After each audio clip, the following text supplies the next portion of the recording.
Eno ya mwenda mama. Babuli stoko mwami nkato obiza bole bugenda bale musonya bya muna butene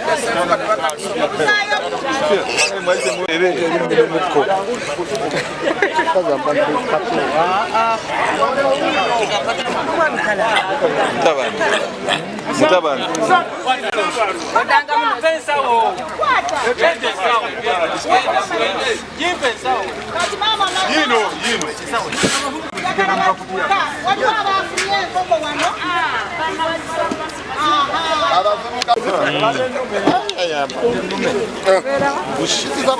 Mubiru busaliwa. Ensamba. Sikebera obanka zoba. Ate John yaliwa.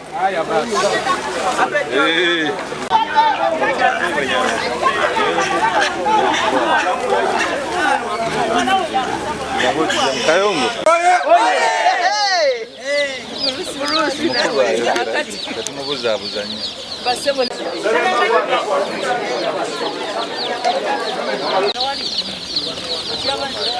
Wakatia.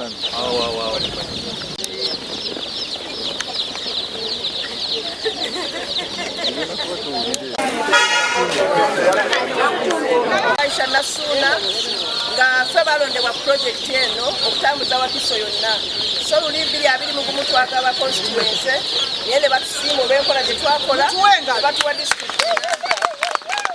tugenda okuwa omuntu enkoko omuntu oyo ayeteeseteese ate era ng'asobola okugula emmere tetwagala mutwale enkoko zino muziyite obukoko bwa gavumenti kubanga temusobola ziriisa twagala mutwale enkoko nga musobola ozikola ki okuziriisa saagala mukeere enkya mugambe nti batuwadde obukoko bwa gavumenti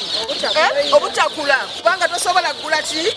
era bw'oba olaba nga tosobola kugula mmere zino wandizitulekedde abasobola nibakola ki kweyisaako enkoko yo terundiwa muntu atalina ki atalina ssente n'olw'obugambo obwo nkubire mu ngalo nga mwebaza madamu Nakyobe omwana omuwala oyo atukoze obulungi obutagambika yatwagaliza bino yandibyesigaliza naye yabituwa ate n'alabira ddala bunnamukazi okusobola okubituusa ku bantu abo bennyini tukubire mu ngalo madamu RDC mbabazi omwana atukoze omulimu gw'amaanyi nnyo mwami Lutaaya nkubireko mu ngalo n'abakulembeze mwenna mwebale kujja mwebalire ddala ebyo bye bigambo byange naye akalulu temukeerabira Agendo kifunako aberenga alina okwagala kubanga bino tusinanga baana biringanga mwana beera n'obwagazi azosobola okukola ki okukifunamu so mbagaliza olunaku olulungi ate ne mbagaliza n'omulimu okutambuza obulungi luyita Nalongo ffe twaweebwa pulojekiti eno okuva ew'omukulembeze w'eggwanga nga tuyise mu maama Nakyobe omulundi omubwati era pulojekiti eno tugireese ku disitulikiti tusobole okugabira abantu basobole okwekulaakulanya olwaleero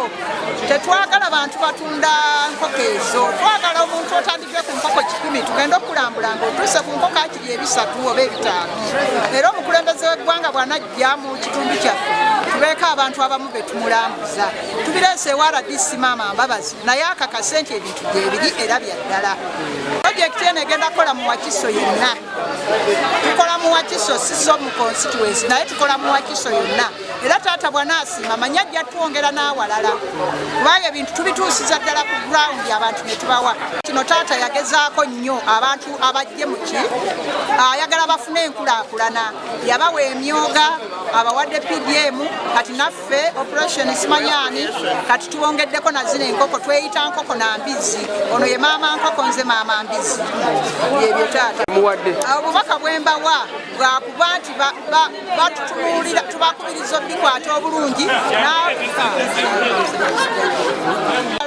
tubenga tugenda okutuuka mu mwaka ogujja nga buli omu alinawo akantu ssente mu nsawo omanye omuntu omwavu tafugika naye kana akatono twagala abantu babe basanyufu amanya Kizito Luyita Nalongo muwala wa Museveni Nasuna abasinga bamanyi nga maama ambulance twebaza omukulembeze w'eggwanga olw'enkulaakulana eno gyatuwadde okuteeka mu bantu ffe baani bateekamu obwesige bunnamukazi nga bwetulaba atukoze obulungi obutagambika ng'ayita mu maama Nakyobe tukweyanziza nnyo tukweyanzeege ne maama Baleke mwenna mwebalire ddala omulimu ogw'ettendo gwe mutukozeemu era abantu baffe basanyufu tukyagabira ddala enkoko twakagaba emitwalo 15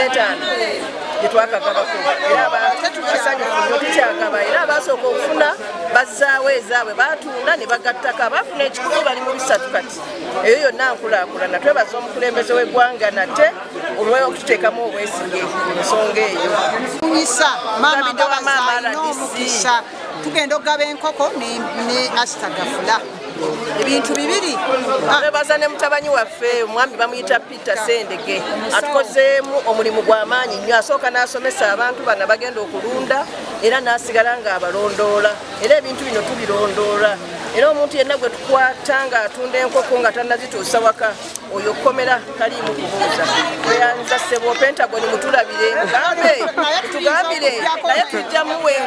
tujjamuwa enkoko ajja alunde kubanga asabira nnyo omukulembeze w'eggwanga nnyo okusabira mukulembeze mugambe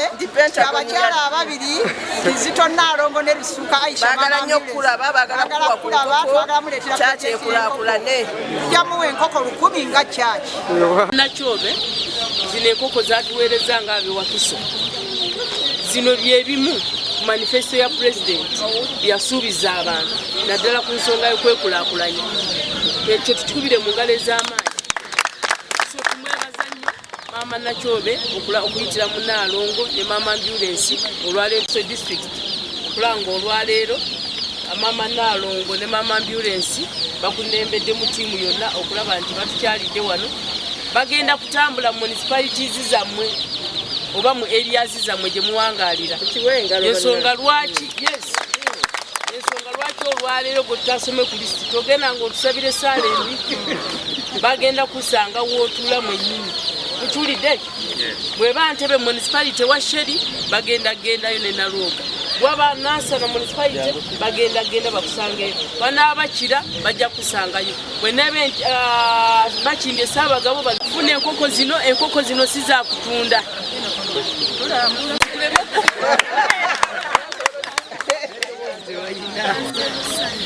ate tukube engalo ez'amaanyi n'akalulu eza pulezidenti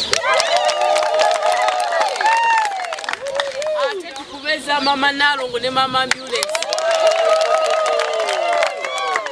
tubebaza ate tukube eza Mbabazi Ladisiwa